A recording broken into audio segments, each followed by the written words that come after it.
and we're going to discuss female psychology. Now, Savoy, this is really your specialty. What are women looking for in a man? Well, that's a pretty broad question. The 8 attraction switches that we identify in Magic Bullets are things that if you know nothing about a woman, you can pretty much assume that there's a good chance she'll be attracted to. And those are things like, attributes, things you could have, like health, social intuition, and a sense of humor. They can be things that you possess, like status or wealth.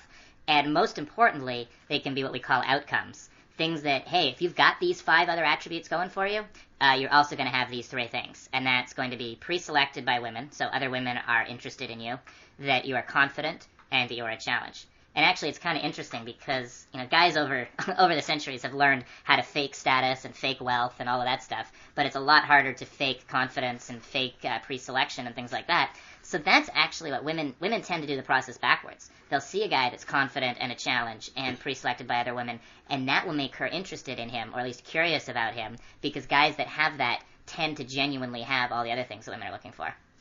There's a couple of interesting things here. One thing is that, Savoy just talked about the 8 different attraction switches. Now, we've broken this down scientifically, and we realized that these 8 switches make a man attractive to a woman. But when you ask a woman what she's looking for in a man, she'll normally quote 1 or 2 of these attraction switches, but she's not necessarily aware of all of them. So it's very rare to find a woman who'll say, you know what, I want a high-status guy. Normally they'll say, I want a confident guy with a sense of humor. And, part of the reason why Savoy wrote Magic Bullets is because men who pick up women and are good with them understand their psychology often better than they do themselves. The second point here is that all these different attraction switches, they do represent what women are looking for in men, but what a specific woman wants over, as compared with her friends is often different in that she'll want perhaps a guy with more status or a guy who is funny, whereas another woman might want more confidence or a guy that is more socially intuitive. So people tend to want the attraction switches in different quantities, and that varies from woman to woman. Yeah, I think both of those points are fantastic, and I actually want to build on both of them. The first, that you do not listen to a woman when she tells you either what women are attracted to or what she is attracted to. Women don't tend to be very objective about themselves, and women also, a lot of stuff that women are attracted to, they don't want to admit, even to themselves. Now, some things you'll find women that will agree with. Most women will agree that they like a guy with a sense of humor. That's kind of socially acceptable. A lot of women will agree they like a confident guy. That's also socially acceptable. But some of the other ones, either women don't realize it or don't want to think that about themselves, that like they like a guy that other women are interested in, or they don't feel it's socially acceptable to admit that actually they are looking for a guy with wealth and status. To guys like us, that's not particularly superficial. It is what it is. It's no more superficial for a woman to like a guy because of his bank account than it is for a guy to like a woman because of her chest. And then the second point that you're making, it's very important with those attraction switches to remember what they are. They're if you know nothing about a woman and you're going in and you want to figure out what to convey. Obviously, you're going to want to modify that as you get more information about a specific woman. Some women may, love guys that are into a certain kind of music, or love guys that have this interest, or this background, or that background. You definitely want to find that stuff out. The 8 attraction switches are based on, hey, you know nothing, you're walking in, you got a few minutes to make a good impression, here are your 8 best bets. And you want to make sure you hit as many of those different 8 switches as you can. One of the problems I see with some guys is that they get very good at demonstrating 1 or 2 of them. So you get the super funny guy who just cracks jokes and is making the girl laugh. And will try and do this for 20 minutes and then try and, go into qualification or comfort. But the girl isn't necessarily fully attracted to him because all he's done is hit the humor attraction switch. So in your first few minutes, try to cover as wide a base of switches as you can. Yeah, fantastic point. And let's talk a little bit about female psychology during the interaction. What's going through a woman's head in the first few minutes when you approach her? Women are far more analytical about their social lives than men are. So whereas, we may be out having a good time, I'll approach that girl, we'll see what happens. With a woman, she's interested in, what you're bringing to the table, but she's also interested in how her friends are perceiving her reaction to you. She's also interested in how other people in the bar or in the area are perceiving her reaction. And she's not only looking at you for you, she's looking at you for, what other people you know and what social avenues does that open to her. Women are social climbers, and that's not a bad thing. But to the extent that, a lot of guys can understand, hey, maybe I get a new job in a big company, I want to network with this person, I want to meet this person, this is an important person, this is somewhere I'm setting my sights. Women are often that way in their social lives. So a woman, will deliberately set out, hey, I want to make friends with that girl because she knows this person has access to that place. Whereas guys will never say, I want to make friends with that guy because of such and such. I completely agree. I think there was a point that Savoy you kind of alluded to, which is that what you demonstrate within the first couple of minutes has a bigger implication for the rest of your relationship with this woman. So let's say, for example, you go in and you demonstrate a lot of social intuition within the first couple of minutes by building rapport with her friends. Then what she thinks, I mean, she doesn't necessarily realize this consciously, but unconsciously she realizes that were she to enter into a relationship with you somewhere down the line, she could introduce you to her family and her friends, and you wouldn't make a fool out of yourself. Absolutely. I mean, there's three critical components to social success for a woman. The first is harnessing social rules. And I guess we're going to get into that later in this interview, but big macro rules that apply to all women, and micro rules that apply just within her social circle. And that's going to vary based on the circle.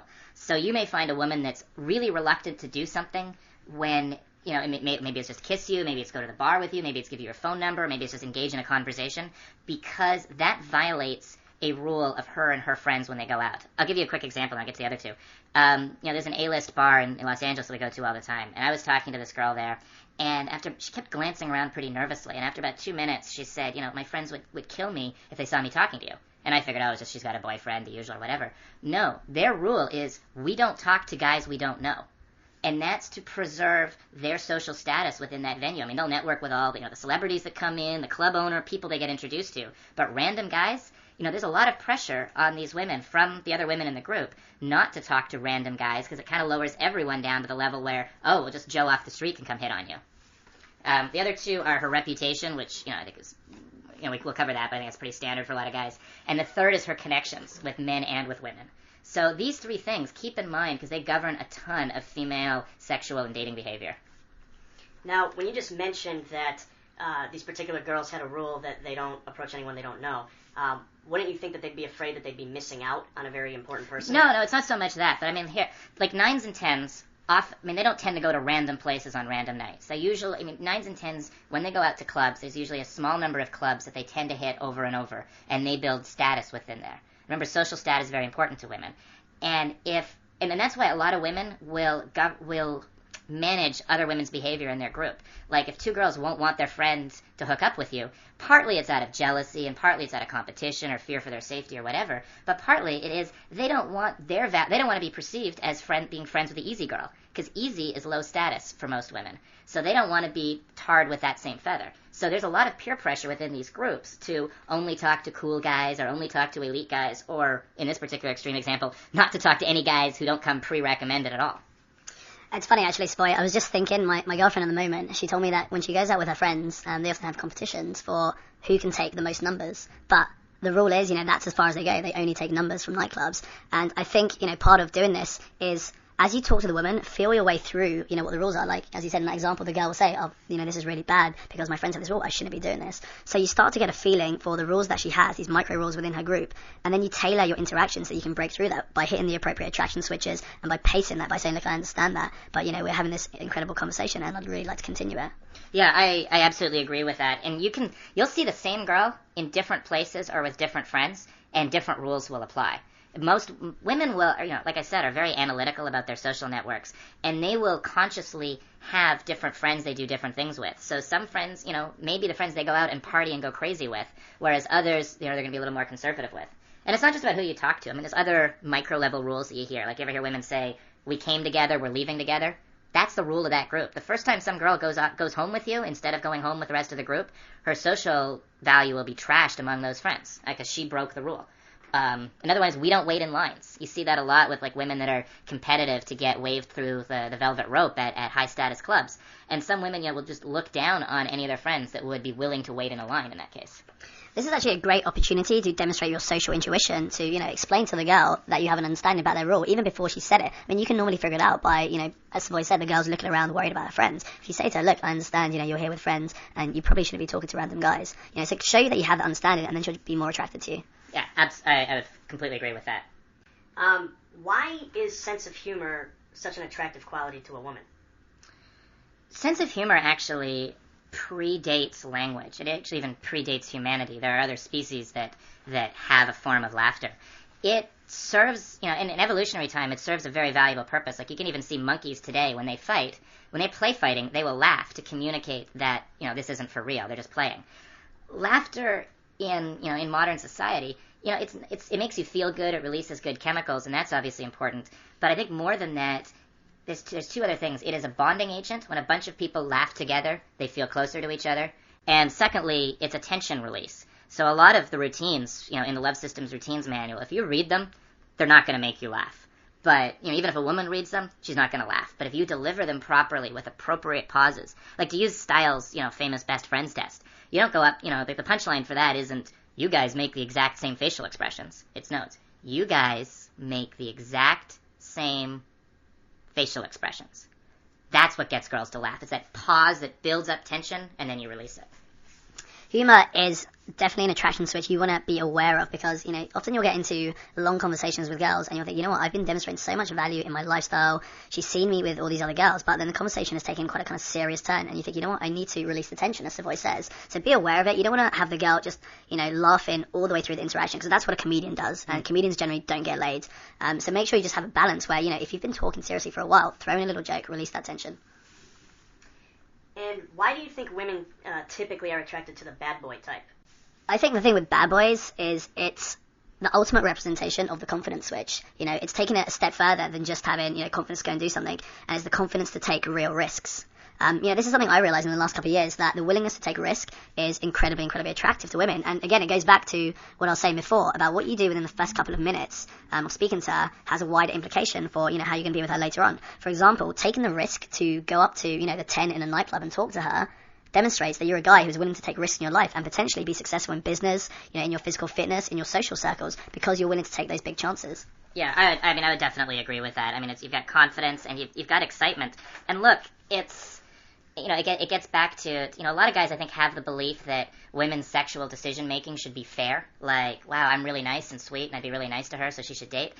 It doesn't work that way. It's not a woman's going to go where she's going to have a good range of emotions and, and be excited and be entertained and be interested. And it is, unfortunately, the case that the wife of a celebrity or the girlfriend of a celebrity is going to have more interesting opportunities and a more interesting life than the girlfriend of an accountant. So you want to that gets back to a lot of the stuff that we're doing right now, which is, organizing your whole life to be more attractive to women, and that can only help you here. The funny thing is, going back to what I said before about different women want slightly different things. They want a different mix of different attractive qualities in a man.